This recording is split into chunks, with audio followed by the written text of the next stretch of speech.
And welcome back, everybody, to game number 2 between Vega Squadron and MVP Phoenix. Vega Squadron looking incredibly dominant in the first game of this series, but knowing MVP and knowing that the fighting spirit that they have, I'm sure that they have looked over their draft from game number 1 and maybe looked over some of the plays from the early game and saying, we're not going to allow that to happen a second time. There's no way that MVP Phoenix are going to take this loss laying down. Yeah, I mean, for people that know, I'm Korean, and so I'm a little bit biased towards MVP Phoenix. I played with Febby on the team, even though that didn't go as planned. Me and him have really, kind of solved our issues and stuff like that. And at the same time, a lot of people might not know that March, this is his last TI because he does have to do his compulsory military service in Korea. Correct. And so I don't want to be biased and say I want MVP Phoenix to win, but I do want them to at least go out on their own terms. Like, I want them to be able to play good Dota. So even if they lose the second game, I would like them to just be able to show whatever they have. At least just go out on your own terms and say, we tried our best, this is what we came here to do, even if we lost, who cares? And so MVP, they're going to follow it up with the Earthshaker and the Lina. Looks like they're just abandoning that Bounty Hunter. Last game, it did not pay out for them whatsoever, aside from that courier snipe. No, it did work out for them in the first games, though, right? Like, the first game that they played against Archon, I think, they absolutely snowballed with it. And we saw some success from Bounty Hunter from the other teams as well. So it's definitely not that Bounty Hunter can't be picked up, but I feel like that Vega Squadron just addressed the Bounty Hunter beautifully in so many ways, right? It was not only some of their pickups, but obviously, I mean, just the Tusk play by himself, like that's sort of the in-game know-all that you have to have when dealing with a bounty hunter. I mean, he caught him out multiple times with random dust, or if he throws down a track, immediately trying to catch him out with the ice shards. I mean, the response there from Vega Squadron was there every step of the way to be able to address the bounty hunter and the advantage that he's supposed to give you. Yeah, they definitely win Gretzky. They're like, we miss 100% of the shots that you don't take. So you saw some clowny ones where he just sort of like ice shards in really weird locations, and if you're watching, you might think to yourself, why is he doing that? But when it paid off because you just saw a bounty hunter that was level 5 throughout the entire game, the first 12 minutes of the game. I think when I checked again, remember how I mentioned that 18 minutes he had gained 1 level in the 8 minutes since then? Yes. 10 minutes after that, he had gained another single level.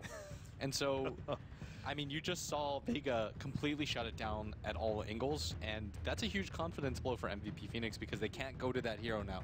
They have to be thinking to themselves, mentally at least, that hero, it didn't work whatsoever. It seemed like Vega just had the answer for it.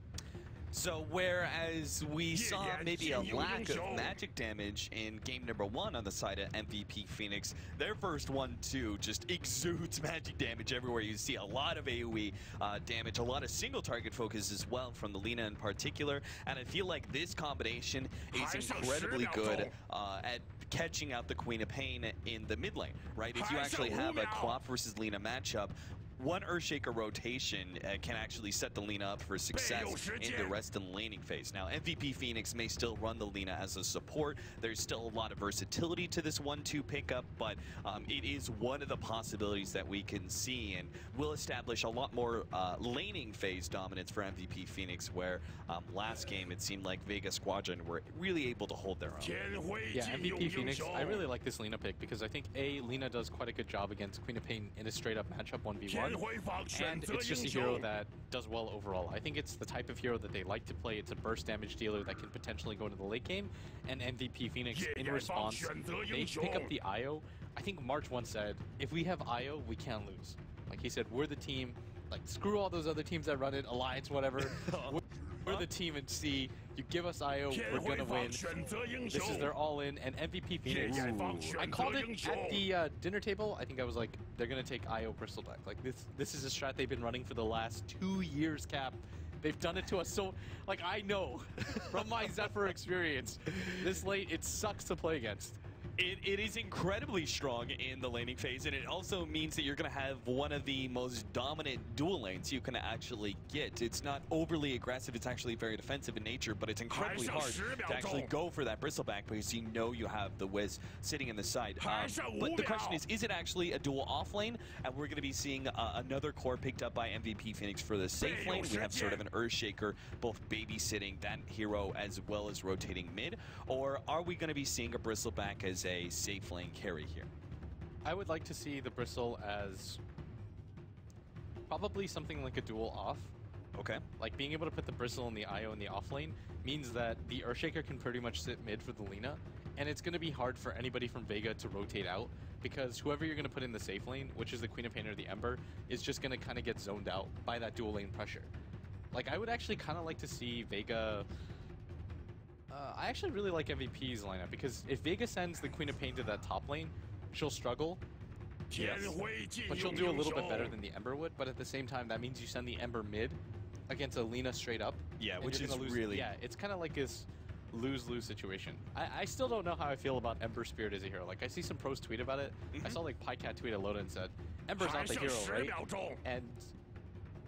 I don't know, it seems like teams... Like, this is a surprise hero for me so far in this wildcard. Like, the amount that it's being picked right now. Pretty much all, every one of the personalities that I've been talking to, none of us really expected Ember Spirit to be a high-ranking hero because he's been steadily going down in win rate as we've come across patches. Like, it was back in 6.81, I think, that it was maybe a bit more dominant. But ever since then, he's been dropping lower and lower in win rate and is now, you know, a decent chunk below 50%. So it is kind of surprising to me that we are seeing so much. Then again, he is kind of an aggressive, like he's able to do a lot once you start moving outside of the laning phase, which I feel is a very signature of the current meta, that a lot of action happens from that 15 to 25 minute marker, and it's important for you to have heroes that are able to fight during that period of time. But Vega Squadron, here's a question for you. What if the laning phase is not going to shape up well for the Queen of Pain Ember Spirit switch up, right? Safe lane, middle lane, whatever happens there, Ember's going to be in a bad situation. Is there any credence to running a different core hero and putting a Queen of Pain as a offlane? Because you're dealing with a dual lane situation, right? Because you assume Bristleback Wisp is top, and you're dealing with an Earthshaker something bottom lane. Queen of Pain could be a viable offlaner. We saw Mag do that earlier today, and it was actually incredibly successful. Like, the amount of farm that he had, I thought that he was actually like a safe laner, and then Purge actually corrected me. He's like, no, that was their offlaner. And so I could definitely see that happening just to kind of shore up the lanes, but it will heavily depend on what MVP Phoenix decide to pick.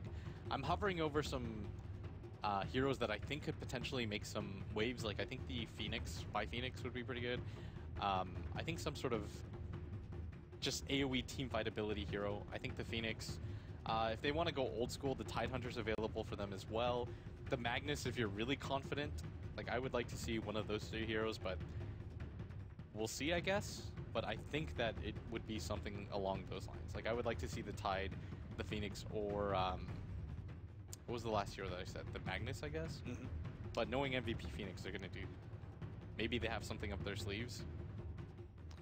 MVP Phoenix, they banned away the Skywrath Mage away from Vega Squadron to make sure that one of the better controlling supports who is able to do a good amount of harassment, he would be decently good when it comes to harassing back the Wisp, right? And he's quite strong versus Lina, but I would be very fearful of playing a Skywrath Mage against any kind of raw physical damage dealer like Spirit Breaker, in this case, the Bristleback. Speaking of Spirit Breaker, the Vega Squadron, they actually banned that one away, so keeping away that very aggressive hero.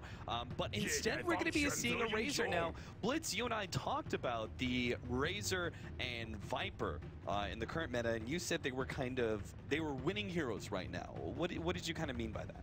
I think Razor and Viper, although they aren't the flashiest heroes, what they do is they win their lanes consistently, which is a huge thing for a team like MVP Phoenix, because if you just look at the type of style that they run, they do like to win the lanes, so they can snowball as fast as they can and get into 5v5 fights non-stop. I guess the Razor kind of acts the same way as the Viper does, in that it's probably going to be your mech carrier, it's probably going to be your frontline tank, and I think that's what MVP Phoenix really liked, that they lacked last game. Like, yes, you had the Undying last game, but at the same time, you had to pair him with a hero like Bounty Hunter, which I think is a little bit counterintuitive to MVP Phoenix's style.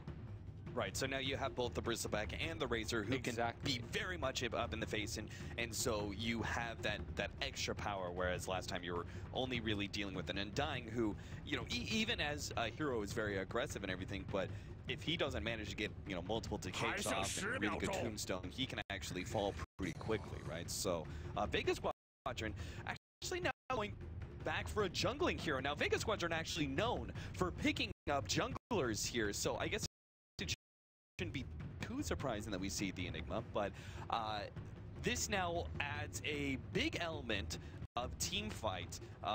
The Midnight Pulse is actually going to be rather good versus heroes like Bristleback and Razor. The AoE control is quite strong against any sort of Wisp combination, and it does give them the laning phase advantage. If the static laning phase goes even or to the favor of Vega Squadron, they're going to have a big benefit because they have a jungling advantage over MVP Phoenix. Yeah, if the lanes just kind of go as is, you're completely right about that. I think that what MVP should do is go for the dual off lane, send the Razor to the bottom because you know he's probably going to be against something like the Clockwork, and then just put the Lina mid and let Warnuts kind of do whatever he wants. And so if you're Vega, you have to know that's what MVP's lanes are, right? Like, it's quite obvious because you don't want to send Razor, a hero that isn't really mobile and can do anything. Like, Razor's not a hero that's going to move around the map in general, and you don't want to give him disadvantageous matchups. Right. So I think Vega, as a response, should actually just send the Dazzle and the Ember to the off lane and kind of let that happen.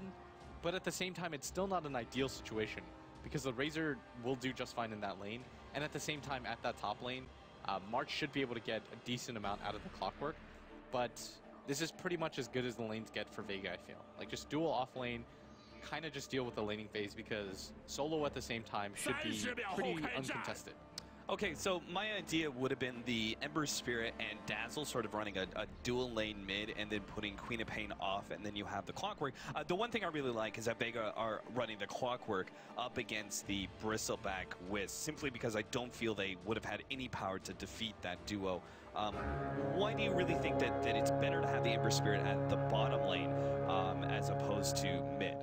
Because he's going to get destroyed by that. And the amount of rotations that the Earthshaker can make to constantly pressure him down, you're not going to get any farm. And in this type of game, you don't want your Ember Spear to have a bad start. Like, we've seen that consistently, right? We've seen Embers struggle in the mid laning phase a little bit too much, and it just takes them a little bit too long to get online. But whereas last game I thought that MVP Phoenix actually got outpicked quite hard, I think this game is more of an MVP Phoenix draft. They have the better lanes overall. They're going to be pretty satisfied with the look of the game overall, and I think they should be pretty satisfied with how things are going to go. And in response, actually, I really like this, that Solo's going to go for the aggressive jungle, and MVP aren't going to be able to see this. So what he's going to do, I think, is grab Eidolons. He can rotate down at any point at that bottom lane, and you can pressure their safe lane and just open up the jungle for Vega right now to pressure.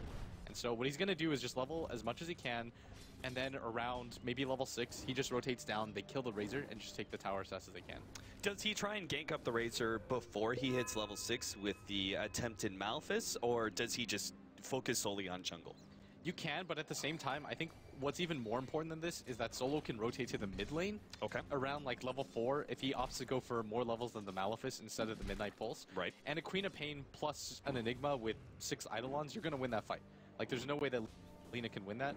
And so I think the correct response is, instead of focusing so much on that bottom lane, is actually to try to help out this mid lane a little bit and then force the Earthshaker to play responsive Dota.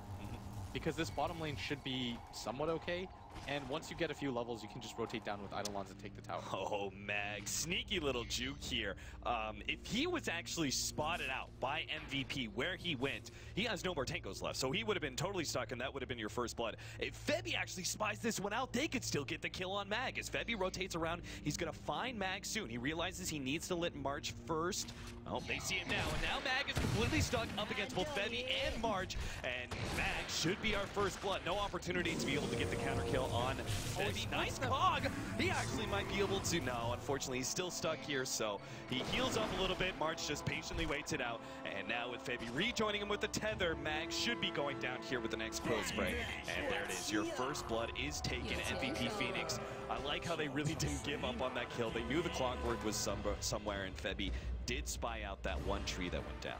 Yeah, and at the same time, Solo is spotted out by that Earthshaker, and so you're going to see the Razor in response head over here, and this is actually going to mean a death for Solo, as he's going to get blocked off, nowhere to go. His team isn't nearby, close enough. KP's draining so much damage right now, and this might mean a second kill, but the double Ember. Oh, the change, but he's being blocked by Seum and the Slayer. And he had to give up. He was supposed to be the healer. He was supposed to be the factor that saved our poor Enigma, but he actually resulted in the Enigma's doom by body blocking him and not healing him one bit. In the meantime, though, Vega Squadron do pick up a very key kill. No one managed to kind of win his lane up against QO by picking up that early kill. It's the advantage of that high ground ward, and at the same time, QO is so afraid right now of the Enigma being able to rotate in, as no one has a pretty significant lead right now. He's got a full level over QO right now, and QO is the type of player I know is kind of temperamental. Like, these kinds of starts do bother him. Like, this is something that he's going to go, damn it, I shouldn't have done that, I know better than that, and I think it is going to get in his head a little bit, and so I feel like MVP should try to help him out in this lane as soon as he does have kill power. But at the same time, I mean, now you see Solo rotate over out of that lane. I mean, go to his own jungle. If you put that Earthshaker, ooh, March is actually going for another kill, but the TP is coming in. The Dazzle is going to be there to try and save Mag. The heal gets laid out. March actually dropping lower and lower, but Febby with the constant heals means that March just feels so confident playing aggressive like that. So while Sam and the Slayer does manage to save Mag, they are unable to get any sort of counter aggression. Solo now moves up into his own jungle. Do they actually have the power to get a kill up on this dual lane with the Wisp Bristleback? It feels like to me the Wisp Bristleback is just going to be too strong, and heroes like the Dazzle and Clockwork are not going to be good enough in the lane. Yeah, I don't think that there's any real kill potential right here because they don't have any real burst damage, and Febby should almost always be able to rotate in. So we're solely focused on just jungling now for Solo, and maybe a rotation into the middle lane, but not putting any pressure on top. Yeah, I think what you do is you grab a smoke, and you have 3 possible options, but 2 of them are more likely. It's A, you wrap around on QO, further try to get the lead mid, because this is a lane that you didn't necessarily see do as well as it did, but no one does pick up the solo kill, and you just snowball even harder in this mid lane than you were before. Or B, you smoke behind the Bristleback, try to kill him, and then take the tower down. But that's a little bit riskier, I feel. Like, if you go for mid, you probably don't take the tower down. Oh, QO already to shut away, but he gets the haste off and is able to get the distance away from no one. A clutch, and now he's actually trying to turn this one around. No one does get the shot. Great QO, unable to get those last couple of last hits. Meanwhile, top lane, chasing down Solo. March does pick up the kill, and will content himself with killing off the poor Enigma's babies as well. The Eidolons die, MVP March establish even more dominance up in that top lane. I mean, this is what I was talking about. I played against this combo so many times in Korea, specifically from March, and so this is just miserable to play against because you can't really pressure it like you would want to in a typical offlane. Like, you want some kill potential, but because you picked a Dazzle, you're not really able to do so, and now you're seeing the lanes even pay off further for MVP because you've got an Ember Spirit going up against a Razor who's not going to have the best time, and this mid lane, though, is the kind of saving grace right now for Vega because right now, as we see, Q is getting harassed more than you would want. At the same time, our Clockwork has now rotated to the bottom lane. It seemed to stay. Another odd situation, Clockwork doesn't normally rotate into other heroes' lanes pre-level 6, but it seems like Vega Squadron are going to try and give him this solo so he can pick up his level 6, and perhaps our Ember Spirit rotates somewhere else with the TP scroll he has, or maybe they're just gonna dual lane it. It seems very odd to have the Clockwork here, but maybe they just don't have a better option for him. He's gonna try and sneak up and try and get the cogs on KP, but not close enough, and his surprise is spoiled. He really can't do anything in this top lane because you're seeing March just kind of abuse it. He's able to do whatever he wants in this top lane, and so they're rotating down because they need Mag to get level 6. Like, a large portion of this game now comes down to how Solo is actually going to make rotations around the map. But we've already seen him get invaded in his own jungle once, in the enemy jungle once, and you got to see a TP come up at top, and Solo has to come up huge. Maybe they just get away with Febby right now. Yeah, Febby managed to make the long tether away, but no one is still there to finish him off. Now, MVP March is going to try and get himself out of this sticky situation. Doesn't look like no one's really going to be able to pursue. March will be able to tag up with both Warnuts and QO from the middle lane. So no additional kill. That cost them 2 rotations, 2 TP rotations, as well as Solo himself coming out of the jungle in order to get that one support. But it does ease the pressure that was there at that top lane. No one dodging the light strike array is going to be fine in this middle lane. Taking a look at some of the CS here, despite the fact that MVP Phoenix do have that extra kill, it is not that one-sided in their favor. But maybe after we clear through this ancient stack, which I didn't see until now, they will be able to take a lot more of an experience in gold lead than before. Yeah, Febby's almost already level 6 off the heels of this, and March is going to be the mech carrier right now for MVP, and he's almost got it. And once he gets that mech, it's going to be really hard for them to contest this dual lane. And up at top, they're going to try to get aggressive right now, take this tower down, and I think this is the correct response right now for Vega, because Solo hasn't had the best individual game. He's been invaded in his jungle more times than he would like, so this is the response. Try to get down towers. He still has the smoke, so the black hole potential game is still there, and I think MVP have to recognize that and sit the Earthshaker in places where you think it might happen.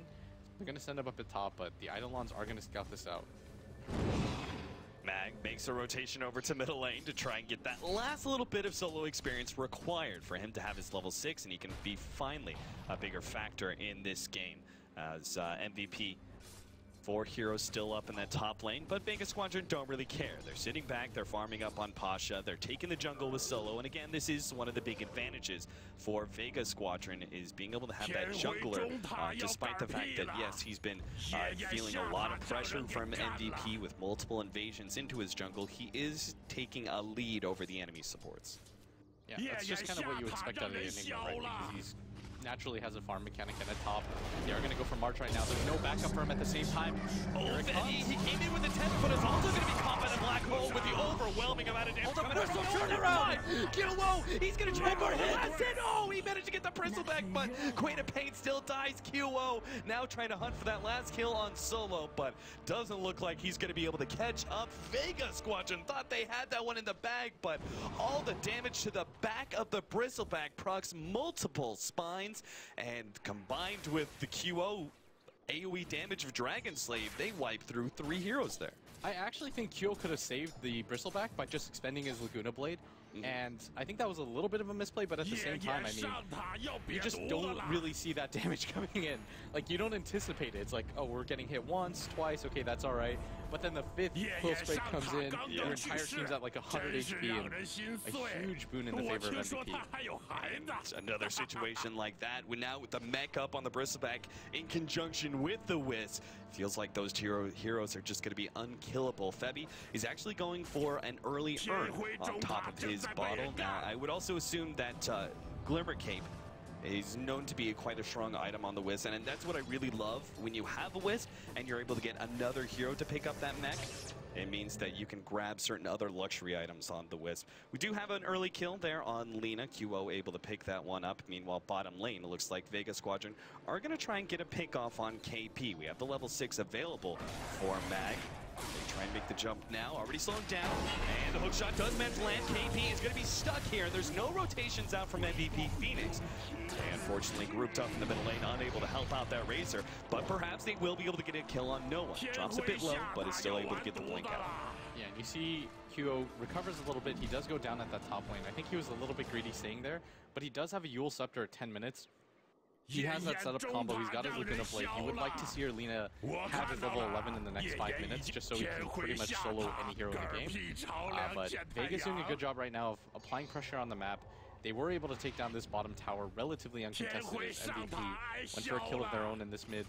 And March, he has this mech up right now, and Vega looks like they do want to mount this. The early Yules, Pasha, nice dodge with a sleight of fist, will be able to make his jump over to the Remnant and get out. And unfortunately, he does leave a tower that's low enough to be denied by QO, but still the Yule Scepter being revealed from the Lina is a significant amount of information that Vega Squadron needed to know to prevent future pickoffs. Vega Squadron still trying to defend their middle tier 1 tower. You could see Warnuts is set up to try and sneak around and potentially catch a hero out with the Fisher. MVP Phoenix are They're going to need a lot more heroes, though, if they want to take this tier 1, with Vega Squadron already setting up to defend, especially no one who has that Invis rune. It is well set up for a good Sonic wave. The question is, do they actually have enough damage? March has already taken some. Nat comes in, goes straight for KP, managed to land that hook shot. KP dropping low. Nice Fisher actually stops the Sonic wave, but it still comes out, finishing off that. Oh, nice Laguna blade in order to get the clockwork there. 1-for-1 trade-off so far.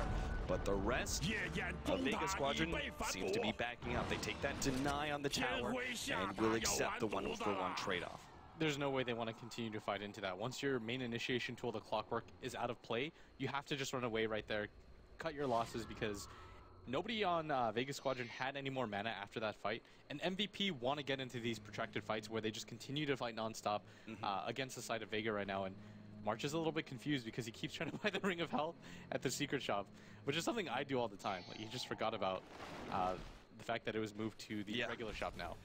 Yeah, that's one of those change-ups after, you know, a decade of playing Dota, I'm sure. You just March forget is about still used to the old ways. Now, Pasha is about to finish up his drums, phase booster drums, very common item build on Ember Spirit. Is sort of his signature, like, core items for what he needs to be able to fight in that 15 to 25 minute marker.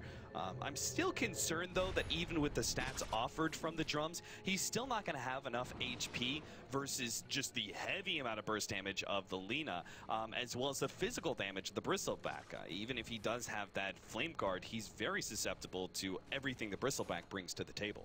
Yeah, right now I'm a little bit worried for Vega because in the damage dealing department, they don't really have too much. Like, I actually think they need Mag to get a Blade Mail before they can get into a fight, because right now he's struggling a little bit too much to be able to really do anything. Like, you notice he hook shots in, he cogs, and then that's pretty much his contribution to the fight. Gets traded away immediately. Right. And it's a numbers game right now for Vega, because with the type of lineup that they have, they need to outlast MVP, but that's so difficult against a team that has a Razor who's naturally tanky. You've got a Lina who's got a point booster and a Yule Scepter, and then on top of that you've got the counter initiation of both the Wisp and the Earthshaker available to you in conjunction with the mech that March has.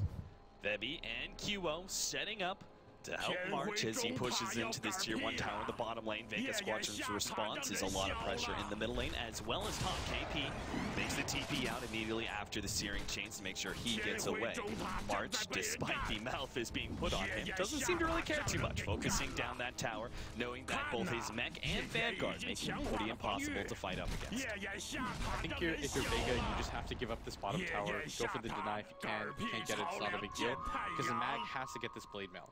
He's just about picked it up. Yep, he's got it right now. Lane, Mag maybe caught out here. QO is going to try and make the wraparound here with both the smoke and the Invis rune that he was able to pick up. Sees him now, and Mag is going to be hit by the Yule Scepter. Oh no, the Light Strike Ray doesn't land. The Blade Mail does a decent amount of bad damage back to QO, but it doesn't seem to matter. Meanwhile, bottom lane, Vega, they actually trying to challenge the Wisp Bristleback, but realize that is too dangerous of a game to play. They themselves back up despite being 4 against 2.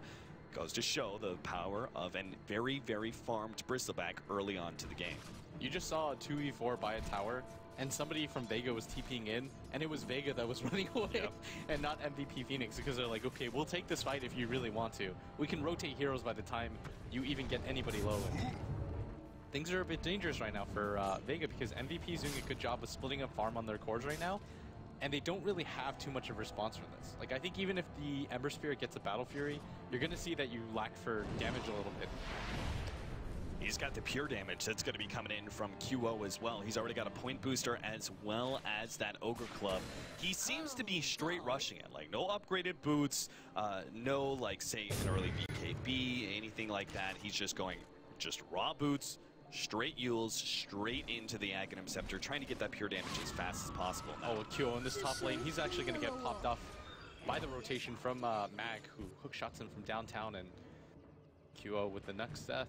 A great kill to get, which also maybe sets them up to take this tier 1 tower, but as I say that, March... he's just a wall. Yeah, he really just doesn't move. He just continues to chase them. They managed to have the Wisp. He's actually making the relocate play, but they already have the Black Hole on top of that. No one He doesn't have the AoE damage to be able to finish off these heroes, and that means Mordas gets off the Echo Slam before he dies. Solo, though, with the Shallow Grave is going to try and make the TP out. Does manage to get away. Ember Spirit bounces back, but is being pursued out by March. The Cogs will push back some of the MVP Phoenix.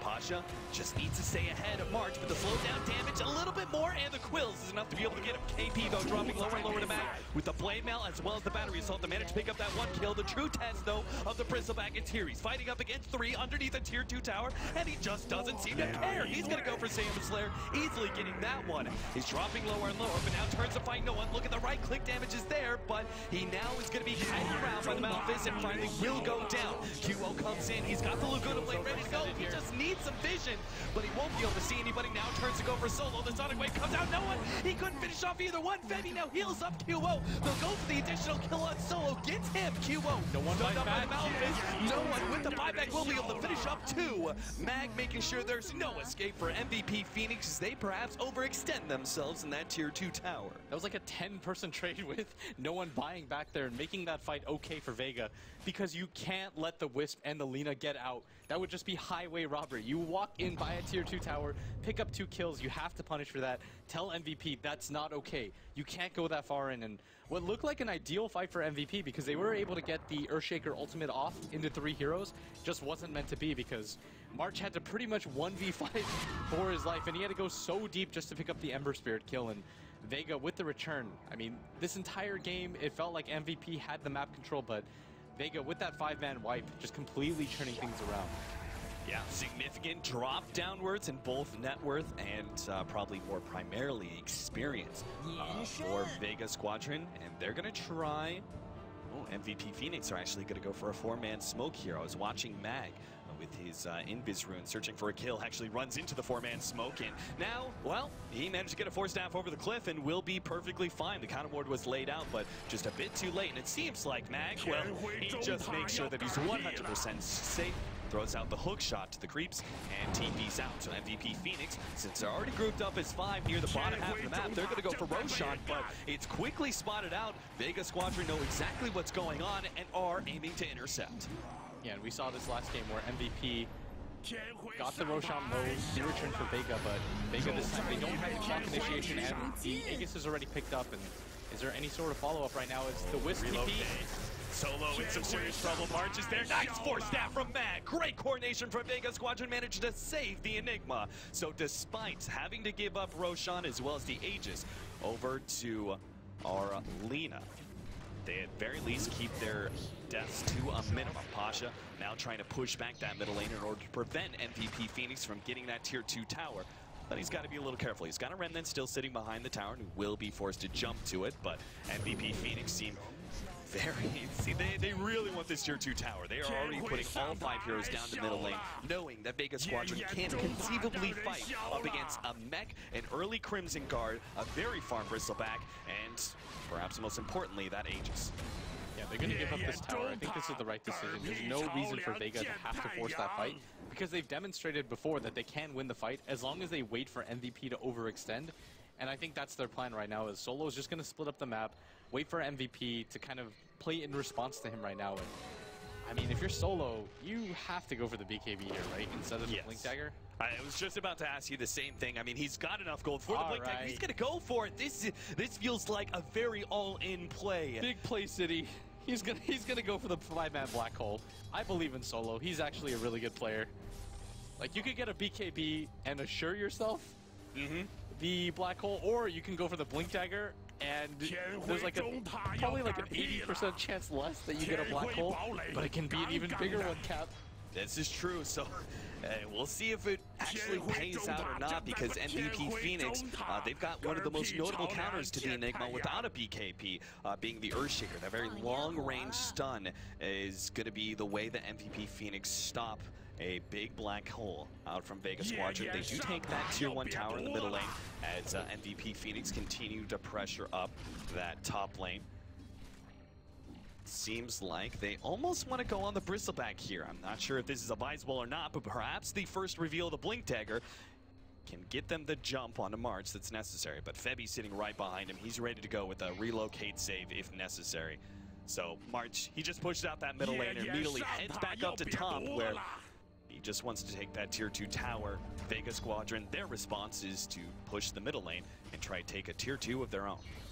MVP knew that they were there. With this ward over here, they actually spotted them entering the jungle, and so they're like, okay, we should back out. But it does look like Vega's interested in getting into this fight, and I don't know if MVP is going to anticipate this because they don't have any ward vision right now. And Solo first to be revealed. March is already on the front lines, is now gonna try and make his way back. Of course, the pass is gonna make it difficult. Already, there goes the black hole. Managed to lock down both March and QO, the Sonic Wave, and the combination out from no one. Almost finished off one hero, but now the Laguna Blade gets laid out. No one's still able to make the blink away. There goes that Aegis to Lina, but she's gonna be coming back soon into a Clockwork Cog pushback. Meanwhile, the Queen of Pain continues her march forward, but the Razor's found her and managed to get him with the static field. Ember Spirit at the same time trying to make the jump away. Light Strike Array, QO hoping to be able to predict that jump, but Pasha just moves his way left, while Mag, another great force staff over the cliff. Pasha gets out as he uses Remnant in order to jump away. No, the Remnant's actually maybe going to put him in some trouble as MVP continue to try and go for him with the relocate, chasing him underneath the tier 3 tower.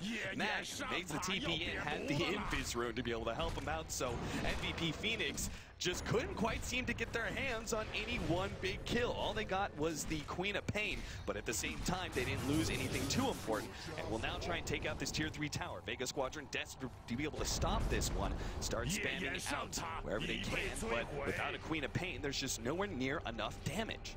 yeah, and March knows that there's no black hole. They've used the Midnight Pulse on the ground. There's no Queen of Pain. And everybody from MVP look like they're in decent fighting shape. KP is getting quite low, but he's pretty much the bait. And with that mech, all right. Now he gets healed up straight to full. MVP Phoenix continue to focus down that melee racks. They want to get it before the Queen of Pain gets the revive. Oh, there goes the Dazzle. Laguna Blade wipes him out. Vega Squadron now we're going to be playing a 4 versus 5. They want to be able to punish. Hookshot misses by a Sonic Wave. And hits on 4, takes out 1. 2 now as the Whis ends up going down. Pasha hoping to be able to get more, but the lead is just too far out now. And Echo Slam puts a stop to his progression. Pasha now needs to make his way out. The Queen of Pain gets another jump. March is dropping lower and lower, but he does have his back turned. It just doesn't seem to be enough. Fisher gets laid out, but still, March falls. Nuts is stuck in a trap and will be going down as well. But at the very least, QO survives, and a lane of racks by 23 minutes is still a huge victory for MVP Phoenix. Considering the type of start that Mag had in this game, he was level 4, he was in a typical lane to begin with, he got first blooded. He's played this game so well. It's actually absurd the amount of 4-staff saves that he's had this game. He bailed out Pasha there. Remember when he saved the Enigma at the same time? Yep. He's constantly bailing out Vega from just being completely wiped. And so, beautiful play by him as Vega managed to hold on. That's probably the best possible trade that you're going to get considering the circumstances where Vega lost most of their heroes and then they lost that Rax. You have to get some sort of response. Their response is to kill 4 heroes, but at the same time, Cap, you have to worry if you're Vega because you got the Dream Black Hole onto 2 heroes. You got the Lina, you got the Bristleback, you killed Warnuts before he was able to get the fissure off to block it, and you still lost the fight. 14-19, 24 minutes in, you could see that net worth is definitely going the way of MVP Phoenix, but experience is to the favor of Vega Squadron after a big fight like that one. They are getting some very key items with the Battle Fury now in for the Ember Spirit. We can start progressing into more damage, and Mag, as you mentioned, has been doing so well despite a rough start, actually has quite the plethora of items for an offlane Clockwork, soon to be an Aghanim Scepter, which will be a significant factor, I feel like. The utility between 4-staff and an Aghanims for the Clockwork will allow him to bounce in and out of these team fights and be a very disruptive hero against, I think most notably, the Bristleback. I think his cogs has just got to be the most key factor in making sure March doesn't lock on to any one hero. Yeah, but MVP, with the response, they pick up 2 BKBs, and I think this is even more important than Jaeger, is that you're seeing that Vega, even though they held there and they were able to get a lot of kills, there's no real farm progression off the back of that. Like, it's not like your Enigma's going to pick up a BKB. He's still 1,600 gold away, and so MVP, I think they realize that. They're saying, okay, with that Rax taken, we got a big enough golden fusion that we have 2 BKBs, and Solo has to come up huge here. Like, this has to be the multi-Toby Black Hole screaming moment for him. This game, if Vega Squadron manage to get a really good black hole here, they can gain control of this game number 2 back into their hands, or perhaps take out MVP Phoenix in a clean 2-0. Manage to make their way into the international main event, securing themselves a minimum of $50,000. A huge win for Vega Squadron, 10 times the amount that they've ever won from a single tournament. MVP hoping to be able to even out this series as they go for another march uphill. If they can get 2 lanes of racks, though, this early on. Sonic Wave already getting laid out. No one. He does have an Aghanim Scepter, so he'll be back in 40 seconds. Just hoping to be able to push MVP back. Not wanting to get into that last end-all team fight just yet.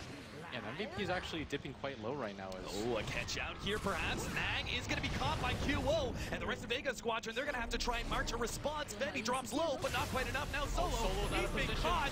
He's going to be chased down by KB. He's losing more and more of his damage as KB just pops the BKB, not caring about anybody else. There goes the shallow grave, but I'm just not sure how Solo can actually get out of range. No, he's good. MVP now dropping low enough. They can't actually pursue any further. Vega Squadron might just have a response. Pasha already locking down March, who's going to be forced into a BKB of his own, and a Dream. Vega Squadron just managed to push back MVP Phoenix, and maybe they even found a pickoff. QO is the target. He's still got a Yule Scepter to defend himself, and it doesn't seem like Vega Squadron, well, they know the Wisp relocate out, and it's going to be coming back soon. They're going to try and fight around this one, it seems. MVP, they just bring back the Wisp, immediately tethers over to the Bristleback. Good Fisher block as well. Queen of Pain jumping aggressively. And also have Pasha slowing down with the chains, but it seems that because it's March on the back lines, Vega Squadron don't want to challenge him. They're having such a hard time bringing him down right now, and they're recognizing correctly that there's not a whole lot they can do to that Bristleback because you don't want to overextend. There's like too much counter-initiate potential by MVP Phoenix. Because that's the thing about playing against a Wisp. It's so deceptive. You're like, okay, this guy has 400 HP. In actuality, it's more like he's got 2,000. Right. And we have to fight into the Bristleback. There's no Silver Edge on the side of Vega. There's no real way for them to deal with him right now if they're going to go for that chase. And so they're going to correctly back up. But MVP, they did waste 2 BKBs, overextending, I think, a little bit for Solo, and he doesn't even go down, and he manages to hold on to the black hole.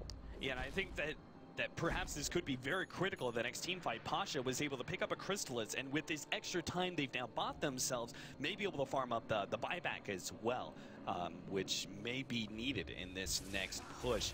Meanwhile, Solo, he's actually aiming for that BKB that we talked about earlier. If he can get both the Blink and the BKB, he's going to be well set up to jump in, get a Midnight Pulse, and a good lockdown on 2, maybe even 3 or 4 heroes. I think you definitely grab the BKB, even over having a buyback, right? Yes, like, I mean, the Black Hole's just too big of a factor. If you buy back and you don't have Black Hole, then the fight is probably over to begin with. Yeah. So I think this is the all-in of all. Like, you have to just try to grab a 5-man Black Hole, turn this game around, and it's not even as if Vega are that far behind. Like, they still have the dire side advantage, so if they want to contest this Roshan, they can go for it. And this might actually be the ideal fight for them, because with the Blink Dagger and that small area that they have to play within, this might kind of be where Vega wants to shoot for, because MVP don't even have wards on the high ground, and they actually dewarded this one up here, so it's not like they have the best vision against Vega right now. Yeah, they've actually got some amazingly good, I mean, pretty much every single one of their heroes is good for a Roshan fight. You've got jumping heroes such as the Queen of Pain, Enigma, Clockwork, and Ember Spirit, who are all able to jump inside the pit, all have some sort of AoE to be able to throw inside the pit as well. And then added on top, their one support who can't jump inside has that long-range weave that can catch multiple heroes to start the fight. So MVP Phoenix are not going to try and risk it going for Roshan, perhaps going for the smarter play and focusing on the bottom lane. Ready, the Invis hero Solo jumping forward. He's got the BKB. He needs this one. Goes for the black hole, only catching hearts. And now Febby is left to be able to get a potential relocate, but he needs to use it soon. The mech goes off, and they do manage to keep their BKB alive. March is going through hero after hero. Solo's just hoping to be able to get something. He does get one before he goes down. At the same time, the Bristol in the back now cleaned up by Pasha, who's going to jump forward for another one. The buyback for the Queen of Pain seems to be working out, but a nice relocate saved out from Febby. He held on to that one for a while, chose not to try and use it for the Bristleback. Seemed to be the right play in the end, saved the Razor instead. But at the same time, what a fight by Vega. Able to instantly blow up the Lina before she's able to cast a single spell. Don't tell me, Febby. Is he gonna get out of here? Oh no! The Glimmer Cape walk away and TP out Vega Squadron. We're stumped on that one. Yeah, but they are gonna get the Roshan on the back of this, and this is how Vega comes back into the fight, because Pasha, during that entire team fight, was relatively uncontested, just continues to cast the Sleight of Fist, and I mean, we saw it coming, but MVP didn't, as they didn't have the best ward vision. BKB Enigma walks forward, catches 2 heroes, and that was so unlucky for Febby, because just the lip of that black hole caught him out, wasn't able to take down that Enigma. Because imagine, if Febby just gets his ultimate off, that's pretty much all of Enigma's HP, and he can just right-click him down from there. but unable to do so, and now this is going to possibly mean, no, everybody from MVP are ready, respawn, ready to go. They recognize this time, I think they realize they have to go for the Roshan at this point in this game. Yeah, another buyback that's being foregone here. The Ember Spirit now chooses to invest all in on the Daedalus rather than having that buyback. Do you agree with that play? The potential damage of a big critical better than a second life? Yeah, because I think if you're in the position where you have to buy back, you're just going to steadily get behind a lineup like MVPs. Right. And I don't even think that he's too concerned about dying, because if you look at MVP's lineup, as long as he stands a decent distance away and waits for the fissure, there's not a whole lot that can catch him out of bounds. So I think that's the correct play, and it looks like Vega, they don't want to give up this Roshan for free, and I completely agree with this decision, because you can't just let them get the Roshan and then push your bottom racks. Here's another upgrade, this time for the MVP Phoenix side. We now have an Aghanim Scepter for KP, just needs it to be flown out to him. Solo, blinking his way backward. Seems like MVP Phoenix once again are choosing not to go for the Roshan, but instead focusing on that second lane of racks. They know that there's no black hole available for another 40 seconds. Vega Squadron, we're kind of smoked up looking for that initiation. They're just hoping to be able to spam MVP Phoenix back, but a second lane of racks is not what they can afford to give up. And that's why they make the jump. KP already dropping low enough from that Sonic wave. March is also quite low, but Febby on the front lines with the Glimmer Cape seems to be doing quite all right. Vega Squadron are now going to return for some damage, managed to get QO, and the melee rack stays alive. This is incredibly important, and now they're going to be able to find multiple heroes. Febby goes down. March is completely caught out. He just turns around, goes straight for Solo, but he can't possibly get him. He's just going to be kind of run. He goes down as well. MVP Phoenix are rapidly losing control of this game as they attempt once again to suicide for that bottom lane. Yeah, I think that was the plan, is like, if we lose multiple heroes, it's okay. We'll take 2 sets of racks down, and at that point, it's just a war of attrition. And I think they incorrectly thought to themselves, okay, the Enigma doesn't have his black hole, and that's what lost us the fight. But it's really just Pasha being able to go to town. They have no real way to open up on him, so he sits back, gets 1 or 2 sleight of fist, and they add up so quickly. There's no real way for them to consistently fight into that. Now this is going to mean the Roshan for Vega and MVP. They're slowly starting to run out of steam, as now Solo's got that BKB black hole combination ready to go in just 18 seconds. Who do you give it to? Do you give it to the Queen of Pain because she doesn't have buyback, or the Ember Spirit? You give it to the Ember, because right now Pasha, yeah, he's doing so much damage in these fights. I think he just drops his bottle. Yep, he's going to pick it up. He's the important one in these fights. It's just the fact that they can't get to him, and he just consistently throws out sleight of fist over and over again, and then Vega just pounces.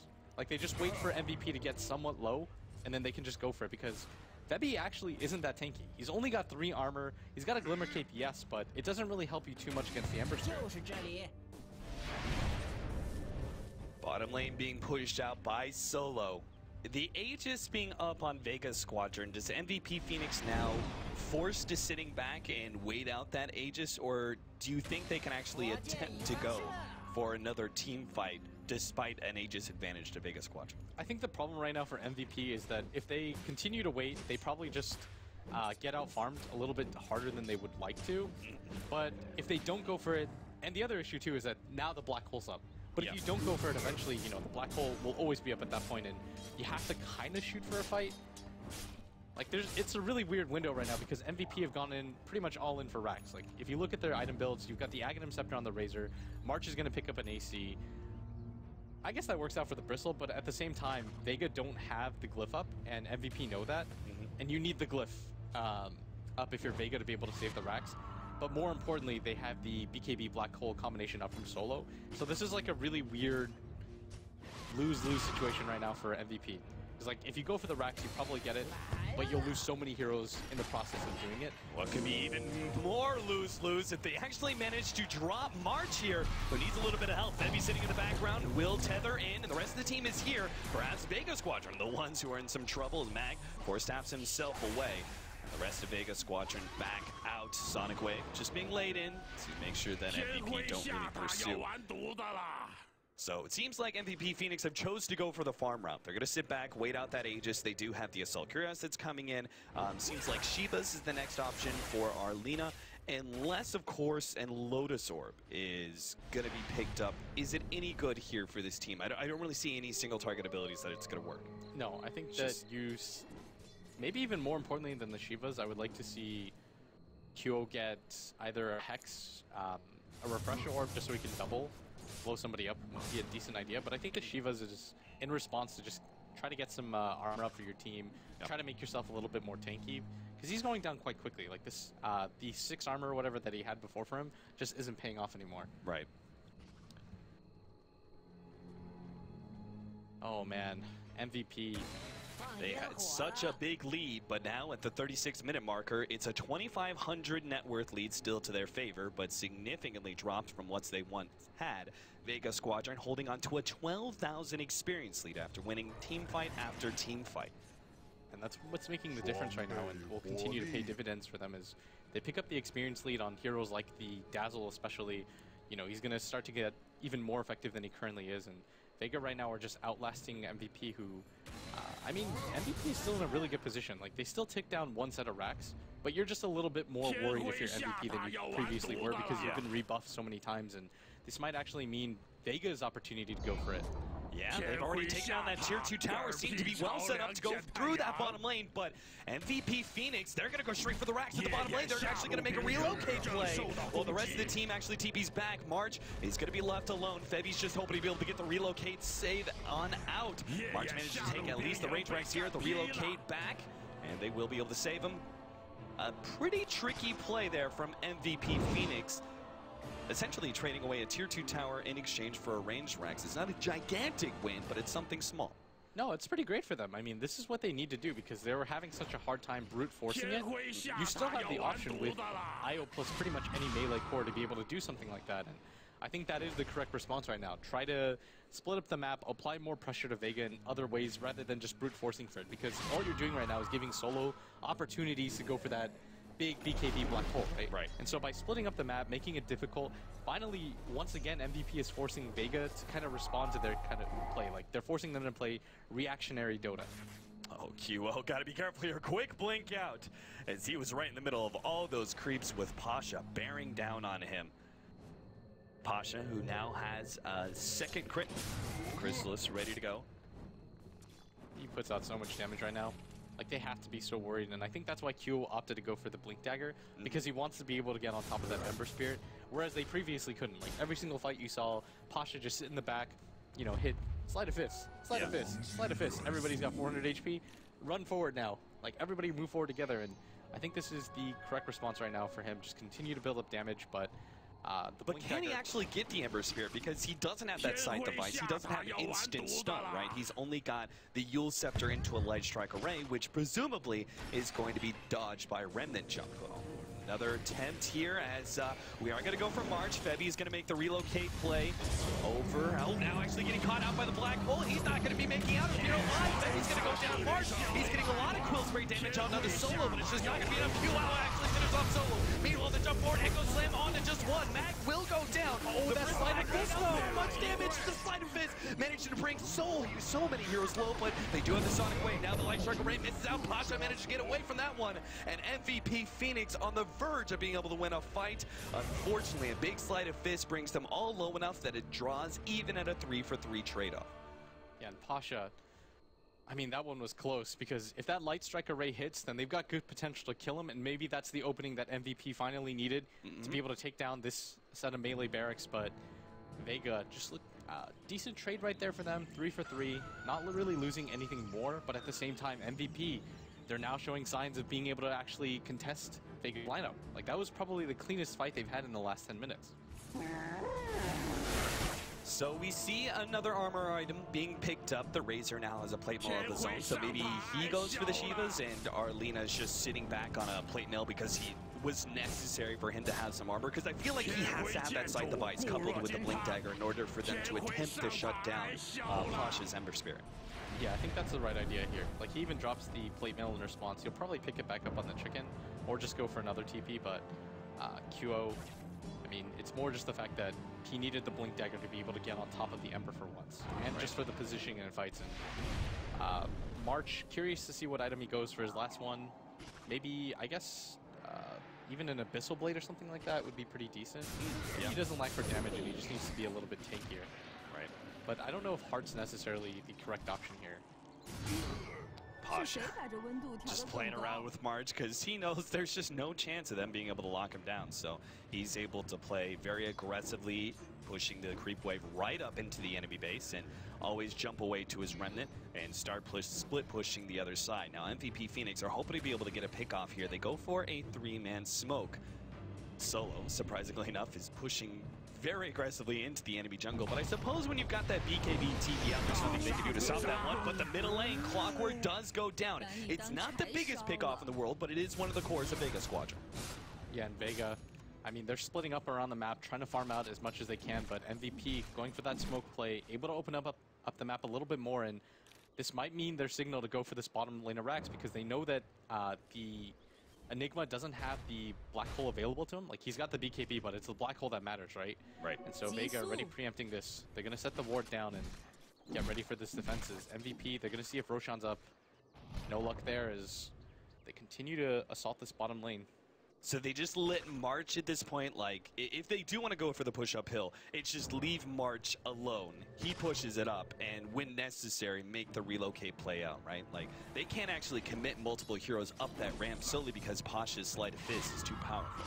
Yeah, you can't just continue to do what you've done, which is assault it together as a group. Even with the Aghanim Scepter Razor, you have to kind of walk in one by one and then get ready for the counter initiation. But March by himself is dropping a little bit lower than you would like, and Kuro's not really in a position to back him up either.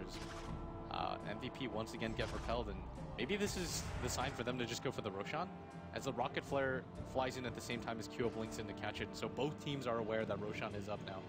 Yeah, it just seems so dangerous for MVP Phoenix to try and go for that Roshan with not only the constant scouting vision, but as we said earlier, Vega Squadron have an incredibly strong team at contesting Roche. So back to the jungle they go. MVP Phoenix will farm up that next set of items, and perhaps they'll be the ones contesting Roshan instead. Shiva's is complete for the Razor, so we do have the double armor items. At the very least, AC and Shiva's complete for MVP Phoenix. Yeah, and this ward might have just spotted everything as MVP are starting to walk up. I don't think they have a smoke available to them, but Vega, I mean, this could be the game-determining fight as neither side really wants to give up Roshan to the other. Especially with an Aghanim Scepter now being picked up by the Enigma, this extra damage from the Midnight Pulse that is part of Black Hole now will do amazing amount of work, particularly on the Bristleback. A smoke up of their own, Vega Squadron hope to be able to get the initiation to secure Roshan here. Maybe they're going to jump in for Roshan themselves. MVP Phoenix are kind of spread out, a double damage.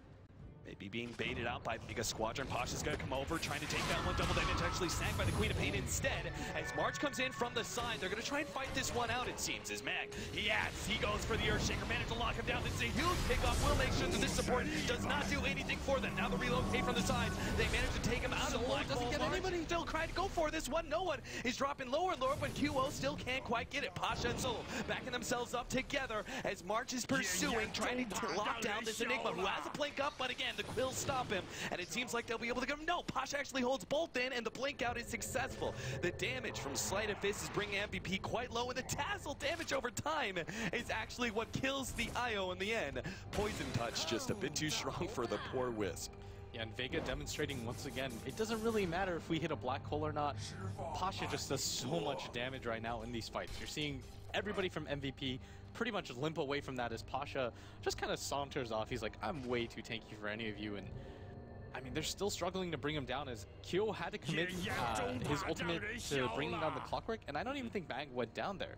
Like, I'm pretty sure he just kind of walked that off. And I mean, they're really struggling right now to lock down anybody as even with a completely whiffed black hole.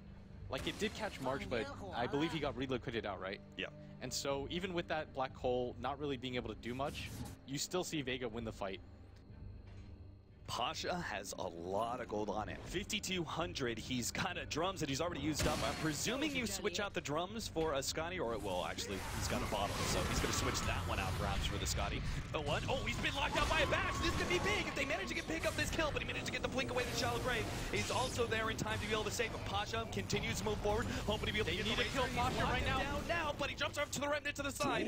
That is going to go down to QO. At the very least, they get that one pick off, but Pasha was the big fish, and they did not secure him. Looks like Soul's going to be grabbed by QO, but never mind. They don't go for that one, realizing that Pasha was waiting in the winds. If they tried to go for a kill on Solo, Pasha would have been an excellent area to respond.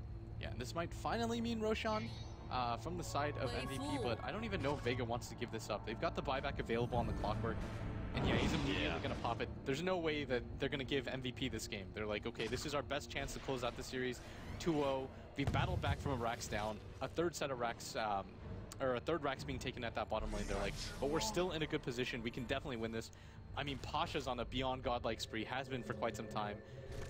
Well, March, be careful here. Ooh, kills the creep just in time. Pasha is not able to make the TP in without his damage.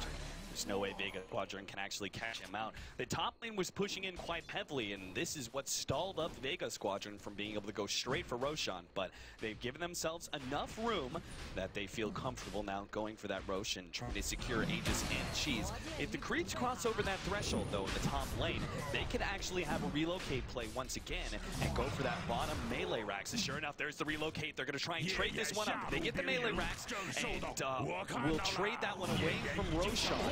I think MVP will be happy. Unfortunately, the glyph is there, and MVP, they're going to have to relocate back, it seems like, without this one. Melee racks drops to about half HP, but it will start regenning up now. So big win there for Vega Squadron, especially if they can still catch out a couple of MVP members. Looks like the Electric Ray is going to land on no one. The Black Hole managed to grab QO before the Laguna played.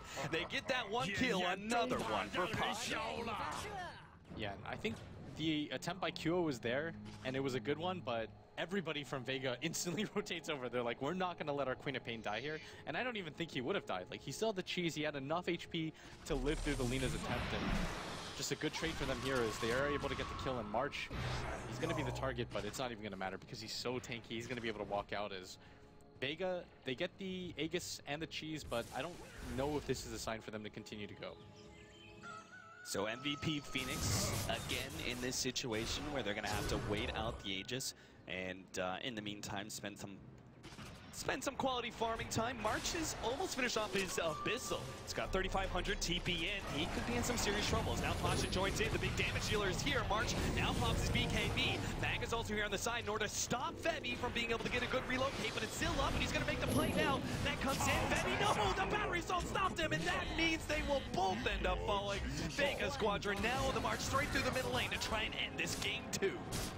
Yeah, and MVP, I mean, he's been able to do it the entire time. March, just sit in the middle of the lane. He's like, I'm too tanky, but this time, with 4 heroes available and the amount of damage that Pasha's putting out with 2 Daedalus, a Scotty, and a Battle Fury, just not going to be able to live through that. And Vega finally on the offense for once, as this is the first time they're going to start hitting down these tier 3 towers in quite some time.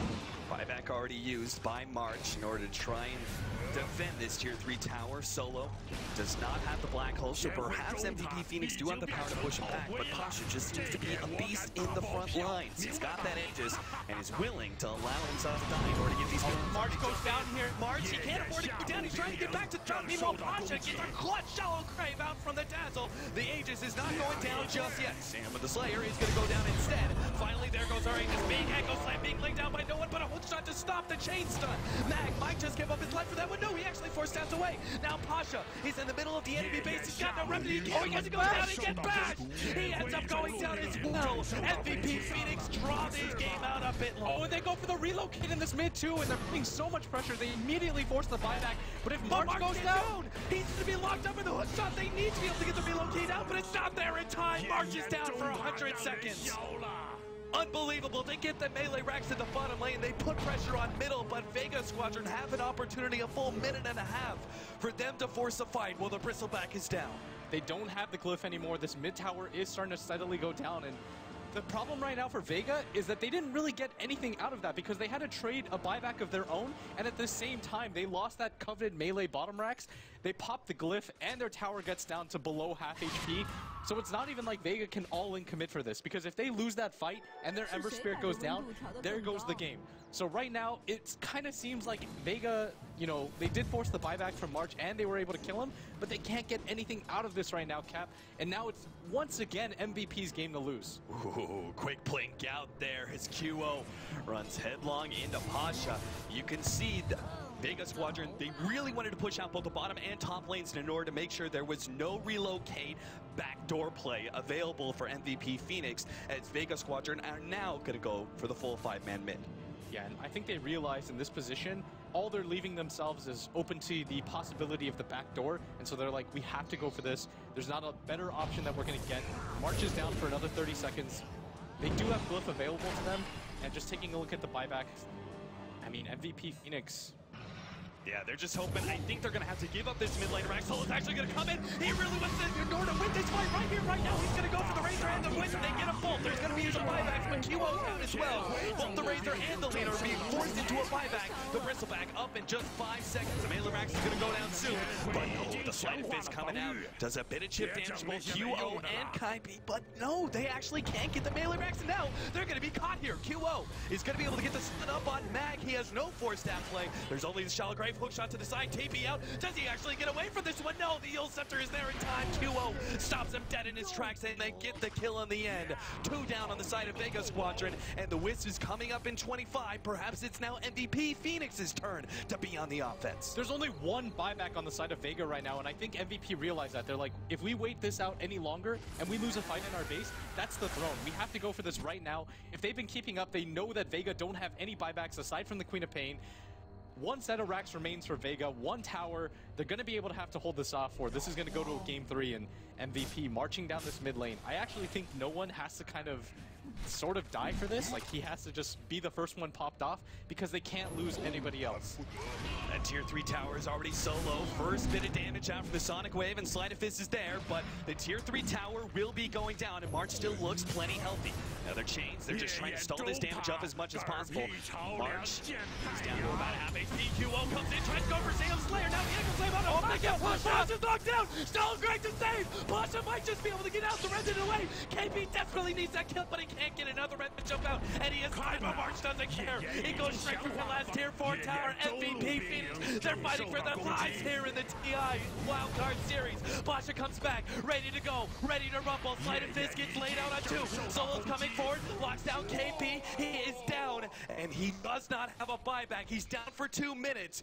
The throne is completely exposed. The melee Rax is open too, but MVP Phoenix are going to be forced into yet another retreat. And they have to get out of here right now. They can't afford to lose any more casualties. There's no real buyback situation, and even in the position that they're in, it's not as though MVP have completely won this game, because it's just as easy for Vega to march down this mid lane and go for the throne themselves instead of going for any sort of racks. At this point, all that matters is the throne.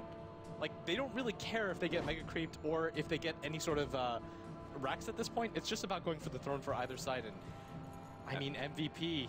Is that why we're seeing a Necro Book being built up on the Queen of Pain instead of something like a Scythe of Ice that would give him that solid lockdown against a hero? He instead goes for the extra pushing power of a Necronomicon? Yeah, and Vega's going to go down for this right now. They realize they want to start putting pressure, but they have to be worried because MVP, they do have the relocate combo available to them, and I think this is actually a really good opportunity for Vega to march down. They're pushing in the lanes right now. The bottom lane's pushing out. If those creeps get over the threshold, that backdoor to protection is gone. And that relocate play, it could be an all-in for MVP Phoenix available. That's why Vega Squadron trying to back out, but it's too late. They've already locked down Solo. He's going to be taken out. Meanwhile, in the middle lane, March desperately trying to go for that melee Rex mega creep. He really wants it, but Pasha is taking care of the rest of the enemy team inside the Radiant base. He goes for QO. Yule Scepter being blocking him down. The melee Rex stays alive inside the entire base. And Vega Squadron, if they can get away from Pasha, this will be a win. But Pasha being locked down by the Basher. March is now locked up, and Pasha will be able to get out to keep their melee racks alive, but they're still stuck in a situation where they can't push in. Yeah, March being able to solo hold them back from being able to win, and his buyback's about to cool down at the same time, and now Vega's in such a precarious situation because if they lose that mega creep or that last melee racks, it's going to be really difficult for them to come back from this disadvantage. But Vega's going to go for their own racks right now, but I don't even think MVP are too concerned about this, because what matters to them more is the fact that they're going to have buybacks soon, and the fact that their throne is untouched. Yeah, Earshaker is a critical March. You've got to be careful here. They can't afford to let him go down. Febby with the save. He's going to be there with the heals. Now no one actually gets bashed up with the BKB active, but he does manage to get the blink away. It looks like Sam Slayer is going to be completely forfeit here. Pasha turns around, gets another good chase in order to protect his ally. I actually think MVP just there goes the relocate in. They're going to try and go for that melee racks. There goes the hook shot. They're trying to lock down March desperately. He's at half HP, but he pops the BKB. Going straight for the melee rack. 1, 2, 3 more. Oh, the able to get adjustment for before he dies. He picks up Vegas, and he's got a buyback to be able to defend. Vega Squadron are now left with the prospect of either defending against Mega Creeps or going for the all-in. They're pinging right now onto the throne. They're saying we have to go for this right now. There's not a whole lot of opportunities. Once those creep waves build up, it's going to be so difficult for them to hold because the only one that can reliably clear things is the Ember Spirit. This is the all-in of all-in plays because if he loses this, doesn't have a buyback whatsoever, he actually had the money for it, and he opts to go for the Divine instead. But even if they can win a fight, look at the top lane. It's a gigantic creep wave, and their throne is completely exposed. Again, there could be a potential relocate play in just 20 seconds, even if it isn't the Bristleback, perhaps just a Razor. He's able to take it down, but Vega Squadron, desperate for being able to get this clean 2-0 up against MVP Phoenix, who are fighting for their lives here in this TI tournament. Vega Squadron start going for their tier 4 towers. MVP Phoenix just trying to slow him down as much as possible. There goes the buyback out from March. Hook shot in. Now Mag, he perhaps is a bit too deep. Managed to get off the Laguna blast, but Mag is still alive. March, meanwhile, trying to go for Pasha. Locked out by the Echo Slam. Pasha dropping. Oh, it's going to be. No, he doesn't. He doesn't drop. He gets the remnant out with the rack. The throne is exposed. They went for the relocation. Pasha trying to make the defense. There's no one creep going for the creep, but no, the throne is dying. 700 HP. That's all that's left. QO desperate to be able to get this one. 200 HP. It's over. MVP Phoenix. They get game number 2, and they push it. They push it to a game 3. The only way you would see this series going is to a game number 3 between these two teams. I don't even care who wins right now. After that game, MVP Phoenix, time and time again, they get rebuffed, eventually just outmaneuvering Vega, who puts up a brilliant fight throughout the entire game. Defense after defense. They pushed it to the wire with that Divine Rapier. Pasha didn't even lose that Divine, and they lost the game. He goes 21-3.